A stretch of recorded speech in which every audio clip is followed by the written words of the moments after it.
P. Famous. Mr. Speaker, good evening. I honestly was not even planning on coming back here. I left earlier. I saw you if your bags, you're at the door.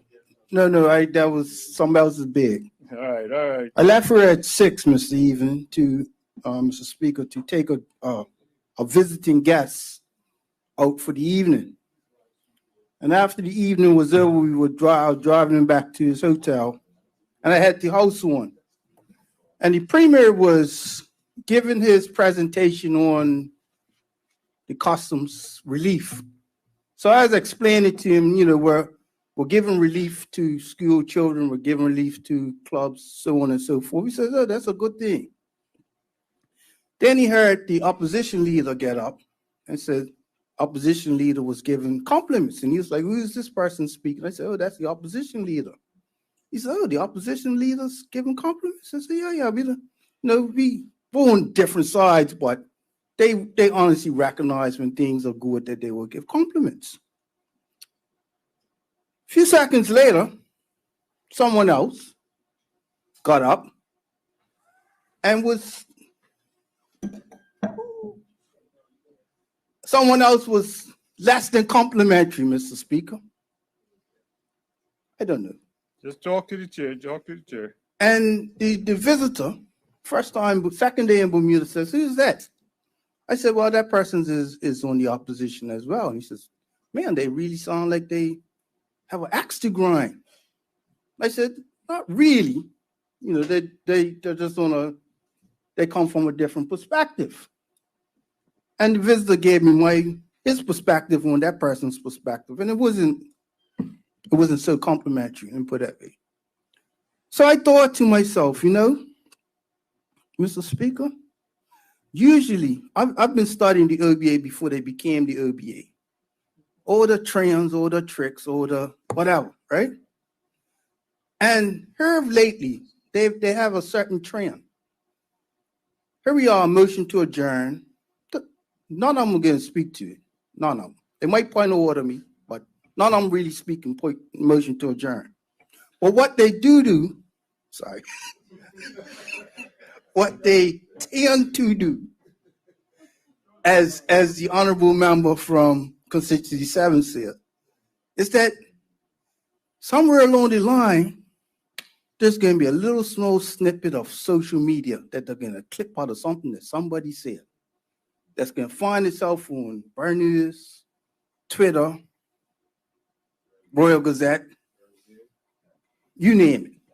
So in studying the OBA, that's the latest tactic.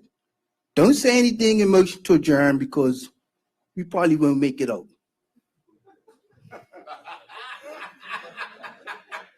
I said probably. Okay, talk to the chair. Possibly, probability. Let's do a Pearl Harbor on them through social media, right? So in studying, when you play football or some competitive sport, you look at the opponent, you see how they play, and you say, okay, well, they mastered that tactic, right? You can't blame them. That's what they have to work with. That's what they're going to work with. So what I would say to the public is that, yes, you may get a 30-second snippet on social media, and in today's people's mindset, where they have what they call that mindset, a TikTok mindset. That's the reality. If they saw it on TikTok, it's real. They don't look at the whole context, right? So I say to the public, yes, the OBA will come with this TikTok tactic. Let me put it that way. Let me coin a phrase: TikTok strategy. That's the OBA's plan. That's fine. That's what you guys have to work with. Work with it. But I say to my brothers and sisters on our side that we have to be equally as savvy and get our message across to the people, because all Bermudas are people, as evident in the last election. Mr. Speaker, let me move on. MP Derek Burgess, the Deputy Speaker, said something earlier about apprenticeship scheme. Mr. Speaker, back in 1980s, Durbo telephone company, some people would know it as telco, but they had yellow trucks. they had an apprenticeship scheme for what they call summer casuals. So whether you're high school or college students, you got to work there during the summer, or some people got to work there. And you didn't just learn how to install telephones or go into offices and install PBX lines. You learned about customer relationship. You learned about soft skills, making time. You learned about interpersonal relationships with men. And occasionally during lunchtime, you learned a little bit about yucca, right? I say that we say that how important it is to have these apprenticeship programs, because you didn't just learn a skill. You didn't just build relationships. You learn how to be a man. And what's missing in many of our corporate entities is that they don't have apprenticeship schemes. Belco has gone out of its way in the last couple of years to have an apprenticeship scheme. Other companies do works in engineering, they do it.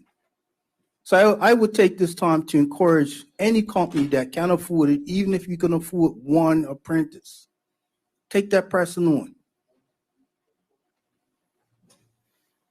Okay, check the workforce development. Okay, my mistake. I would encourage companies to take on an apprentice, because 40 years ago, I was somebody's apprentice. There were other people in this room who were somebody's apprentice. And that helps to build the next generation. The trend that we're on, as Honorable Burgess said, we're on a trajectory that negative birth rate. Unless we build our next set of apprentices, it's over for the Bermudian workforce. So I would thank you for the time as a speaker, and I just say to Bermuda, don't fall for the TikTok. Thank you. Thank you to the VIP for intervening.